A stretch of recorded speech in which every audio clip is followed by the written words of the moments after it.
দুনিয়ার পর আখিরাত আছে, এই দুনিয়ার পর আখিরাত আছে। আমরা আজকে পবিত্র মসজিদের সামনে দাঁড়ানো, এই দুনিয়ার পর আখিরাত আছে।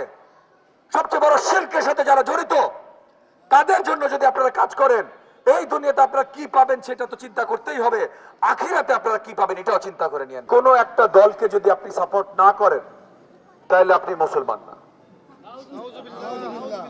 বা কোনো একটা দল আপনাকে বেহেশতের চাবি এনে দিতে পারবে। আমি পরিষ্কার বলি আপনাদেরকে, আমার সকল মুমিন মুসল্লি ভাই ও বোনদের, যে পরম করুণাময় আল্লাহ তাআলা এই ক্ষমতা আর কাউকে দেয় নাই। বেহেশতে কে যাবে আর দোজখে কে যাবে কাউকে দেয় নাই। এবং পবিত্র কোরআনে পরিষ্কার বর্ণিত আছে, সবচেয়ে বড় শিরক হলো পরম করুণাময় আল্লাহ তাআলার ক্ষমতা নিয়ে বিবেচনা বা আলোচনা, মানে কুআলোচনা বা ভুল ব্যাখ্যা দেয়া, এটা হলো সবচেয়ে বড় শিরক। তো এইটা যারা করে তাদেরকে আমি অ্যাটলিস্ট পার্সোনালি মুমিন মুসল্লিদের র্যাঙ্কেই ধরি না ভাই, আমি অ্যাটলিস্ট ধরি না। আপনারা কি বিবেচনা করবেন সেটা আপনাদের বিষয়। বাকিটা জনসেবা আমাদের সকলের দায়িত্ব, জনসেবা আমাদের সকলের দায়িত্ব। নেতৃত্ব কেমন হবে এটা পবিত্র কোরআনে পরিষ্কার বর্ণিত আছে। নেতৃত্ব নিষ্ঠাবান হইতে হবে, নেতৃত্ব জ্ঞানী হইতে হবে, নেতৃত্ব যারাই থাকবে তারা দ্বীনের পথে হাঁটতে হবে, তাদেরকে দ্বীনের পথে হাঁটতে হবে। তো মিথ্যাচার করা এটা দ্বীনের পথে হাঁটা না। মিথ্যাচার, মিথ্যা বলা বা মিথ্যাকে প্রশ্রয় দেয়া এটা দ্বীনের পথে হাঁটা না।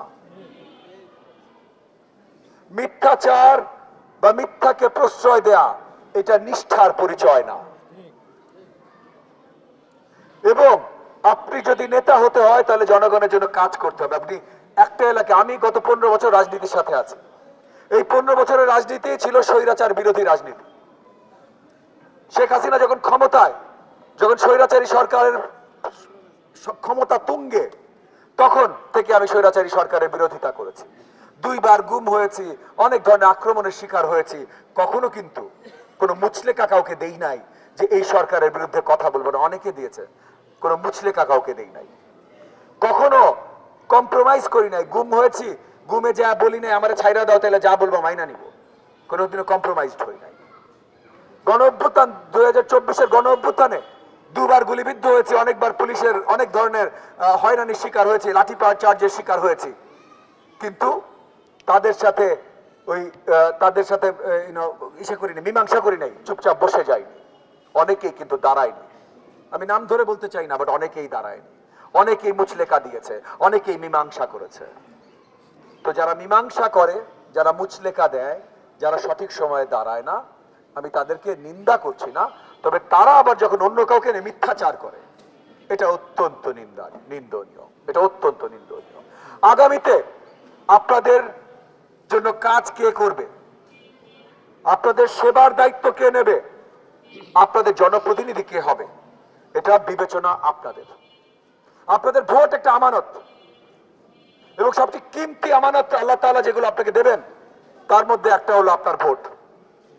এই ভোট, এই নির্বাচনে আমরা অনেকের কাছে শুনেছি, তারা পরিষ্কার করে বলেছে তারা যদি নির্বাচিত হয় আপনার ভোটের অধিকার নাও থাকতে পারে। তারা যদি নির্বাচিত হয় আপনাকে পরীক্ষা দিতে হবে ভোটের অধিকার পাওয়ার জন্য। এই আমানত আপনাদের কাছ থেকে কেড়ে নিতে চায় অনেকে। তো যারা আপনাদের কাছ থেকে এই আমানত কেড়ে নিতে চায়, যারা এর আগে কতবার কম্প্রোমাইজ করেছে তার কোনো হিসাব নাই, যারা এখনো মিথ্যাচার করছে, স্পেশালি পরম করুণাময় আল্লাহ তাআলার ক্ষমতা নিয়ে মিথ্যাচার করছে, তাদেরকে আপনারা ভোট দেবেন কিনা সেটা আপনাদের বিবেচনা। তাদেরকে আপনারা ভোট দেবেন কিনা, তাদের পাশে দাঁড়াবেন কিনা এটা আপনাদের বিবেচনা। তারা কয়টা পোস্টার লাগাইলো, কয়টা ব্যানার লাগালো, আর কতটা মিথ্যাচার করলো, এটার বিবেচনাও কিন্তু আপনাদের কাছেই থাকবে। কিন্তু মনে রাখবেন, এই দুনিয়ার পর আখিরাত আছে, এই দুনিয়ার পর আখিরাত আছে। আমরা আজকে পবিত্র মসজিদের সামনে দাঁড়ানো, এই দুনিয়ার পর আখিরাত আছে। সবচেয়ে বড় শিরকের সাথে যারা জড়িত তাদের জন্য যদি আপনারা কাজ করেন, এই দুনিয়াতে আপনারা কি পাবেন সেটা তো চিন্তা করতেই হবে, আখিরাতে আপনারা কি পাবেন এটাও চিন্তা করে নিয়েন ভাই। পুরাটাই আপনাদের বিবেচনা। আমি আমার বক্তব্য আর দীর্ঘায়িত করবো না, শুধু একটা জিনিস চাইবো আপনাদের কাছে আছি, আপনাদের সাথে আছি, আপনাদের মধ্যে আছি, আপনাদের জন্য কাজ করছি নিবেদিত ভাবে। ইনশাআল্লাহ যদি 12 তারিখে আপনাদের মূল্যবান ভোটটি ধানের শীষ মার্কায় প্রদান করেন, তাহলে আগামীতেও সারাক্ষণ আপনাদের মাঝে, আপনাদের সাথে থেকে আপনাদেরকে নিয়ে আপনাদের জন্যই কাজ করব। আমরা মিথ্যা বলি না, আমরা কম্প্রোমাইজ করি না, আমরা মুচলেকা দেই না, আমরা সঠিক আল্লাহ তাআলার পথে, দ্বীনের পথে কাজ করি।